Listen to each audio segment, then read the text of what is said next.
Cześć! In this video you're going to learn some feminine nouns which are ended in a consonant, but they are still feminine. When you start learning Polish, you probably learn that most of Polish feminine nouns end in a. And that's true. Kobieta, dziewczynka, nauczycielka, mama, kanapka, and a lot of more. Most of them end in a. But there's a group of feminine nouns which end in a consonant. And you need to know that these nouns will not change the ending in accusative case. So when there's a direct object, we usually add "ę" to a feminine noun.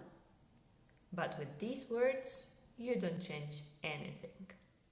So let's have a look at the most common feminine nouns ended in consonants. Sól. Proszę, podaj mi sól. Proszę, podaj mi sól. Noc. Czekałem na ciebie całą noc.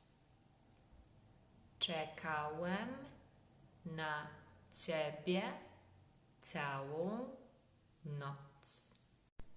Twarz.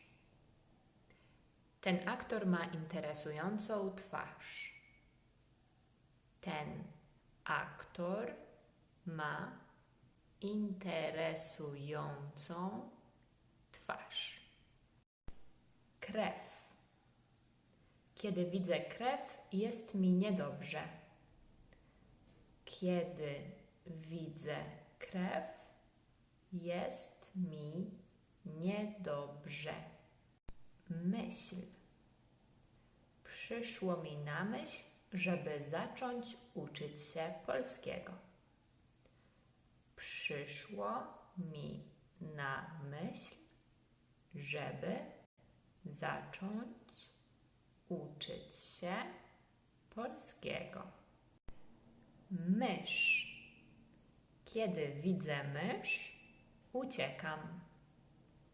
Kiedy widzę mysz, uciekam. Przyjaźń. Przyjaźń. Liczę na Twoją przyjaźń. Liczę na Twoją przyjaźń. As you could notice, all my examples had these nouns in accusative case, in the position of direct object. So you could see that we don't put "ę" at the end of them, but we just leave them as they are. And on top of that, there is a big group of nouns which are feminine and are ended in ość, like kość, miłość, radość, złość, punktualność, szczerość, and a lot of other words naming emotions and features of personality. You'll find a lot of them with this ending. What about if you wrote some examples with these words and put them in a comment? That would be a great practice, don't you think? I'm waiting for them and I'll correct them for you. So, powodzenia!